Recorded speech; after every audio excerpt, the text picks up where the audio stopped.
Et Florent Rodeau m'a rejoint ce plateau pour le Journal des Sports. Bonsoir. Bonsoir Aude, bonsoir à tous.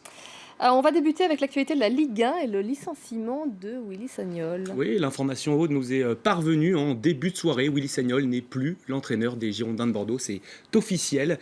L'ancien international français paie les mauvais résultats bien sûr de son équipe et notamment la claque 4-0 reçue samedi dernier à Toulouse, pourtant relégable. Arrivé sur le banc girondin à l'été 2014, Willy Sagnol laisse un club 14e au classement à seulement 5 points de la zone de relégation. Pour le remplacer, un homme a déjà été nommé. Il s'agit d'Ulrich Ramé, l'ancien portier bordelais, actuellement responsable de la performance du centre de formation. Il dirigera sa première séance demain mardi. Ulrich Ramé tiendra aussi sa première conférence de presse en compagnie de son président Jean-Louis Triot.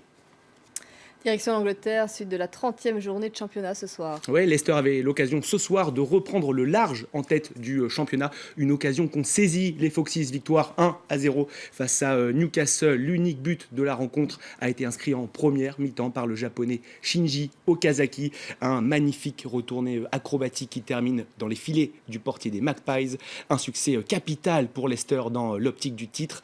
Les hommes de Claudio Ranieri comptent désormais 63 points, soit 5 de plus que Tottenham. Pour Newcastle, c'est une 17e défaite en championnat cette saison. Pour le premier match de Rafa Benitez sur le banc, l'ancien coach du Real Madrid et ses hommes joueront gros la semaine prochaine dans le derby du nord de l'Angleterre contre Sunderland. Nous reparlons de dopage dans le milieu du sport. L'Agence mondiale antidopage a tenu une conférence de presse à Lausanne. Oui, une conférence de presse pour présenter les nouvelles pistes de travail de l'Agence mondiale antidopage. Et en premier lieu, la question du financement. Vous le savez, actuellement, ce sont les pays qui financent directement l'Agence. Mais face aux récents et nombreux scandales de dopage, un changement profond du système est à l'ordre du jour. Principale idée avancée, les diffuseurs télé et les sponsors pourraient apporter une aide financière. Un appel à la générosité en quelque sorte inéluctable selon le président de l'Agence mondiale anti-dopage. On va l'écouter, Aude, il nous parle des scandales de ces derniers mois dans le milieu du sport. La confiance du public dans le milieu du sport a été brisée en 2015, comme jamais auparavant. L'humeur du public s'est dégradée et le cynisme a prévalu.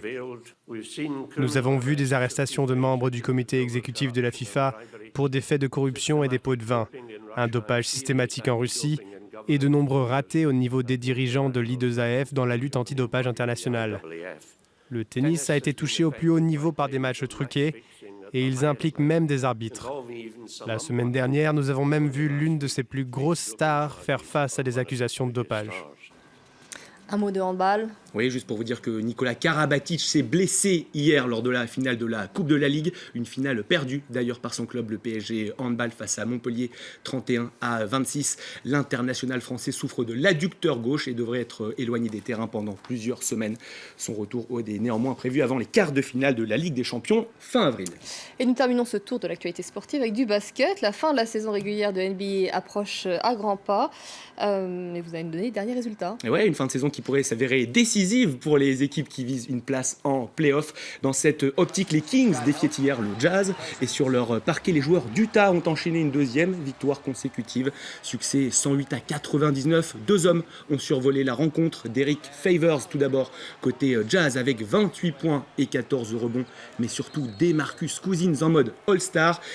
L'intérieur des Kings, je ne vais pas le dire en anglais, meilleur marqueur du match, auteur de 31 points, 10 rebonds et 5 passes. Insuffisant néanmoins pour éviter la défaite des siens.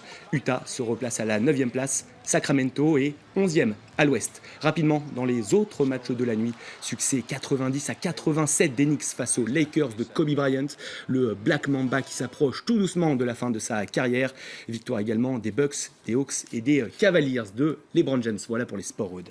Je vous remercie beaucoup, Merci à vous. Florent.